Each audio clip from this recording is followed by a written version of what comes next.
Good morning, everybody. Welcome back to The Contrarian. I hope you are all doing well.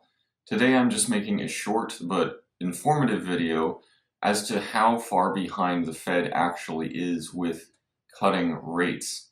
I think it's very telling and very helpful just to look at a comparison of the Fed funds rate and the 2-year Treasury bond yield. And, historically, during periods where there isn't really much change in either of these yields, they basically are tracking around the same, historically.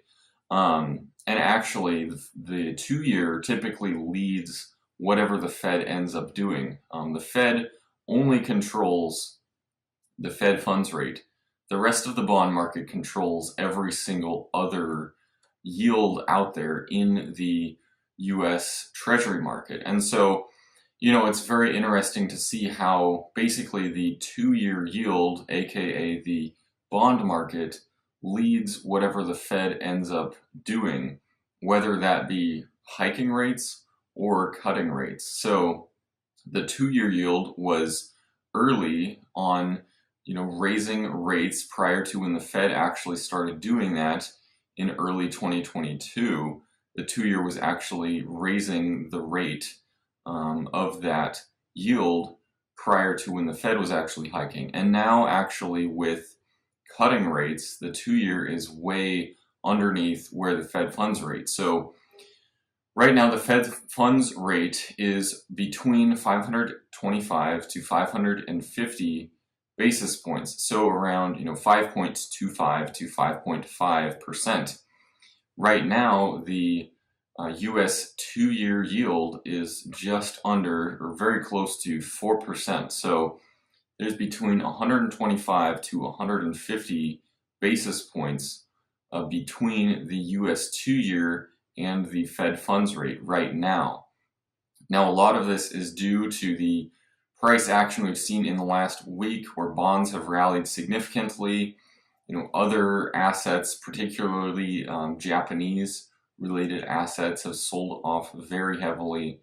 We've also seen the stock market sell off just across the board, but mainly focused on Japan seems to be what is perhaps causing a lot of what we're seeing recently, and just margin calls, liquidation type stuff, resolving around leverage.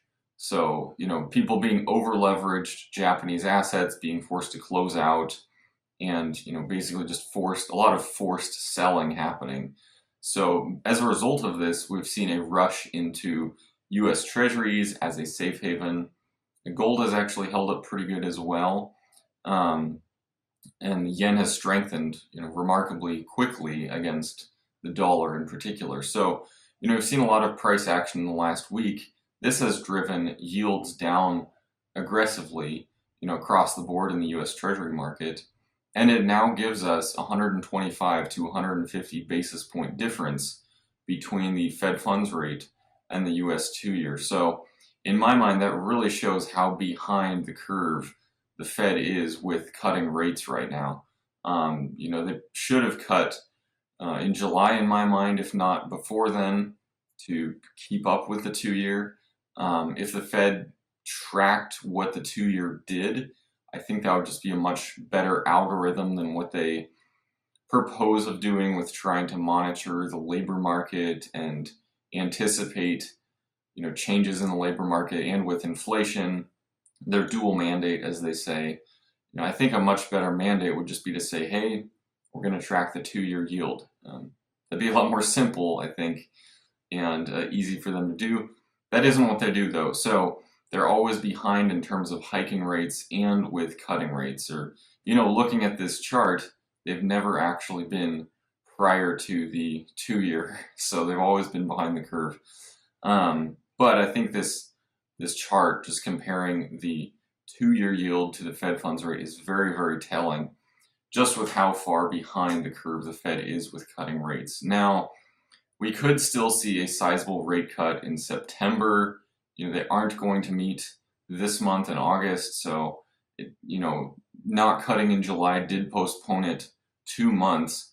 They could always do an emergency rate cut if the selling that we saw in the last week resumes to the downside and things sizably get worse, which I don't expect, to be honest. So they'll probably cut next in September, and then they could cut in prior, months after that. But, and all this being said, I think they probably should have cut in July, but didn't end up doing that, obviously.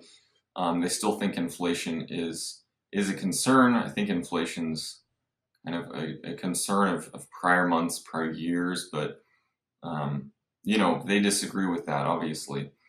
But I think it's very interesting to point out this chart, and just I think it's informative to see how the bond market is already cutting rates. So the Fed not cutting rates isn't a huge deal in terms of actually easing financial conditions.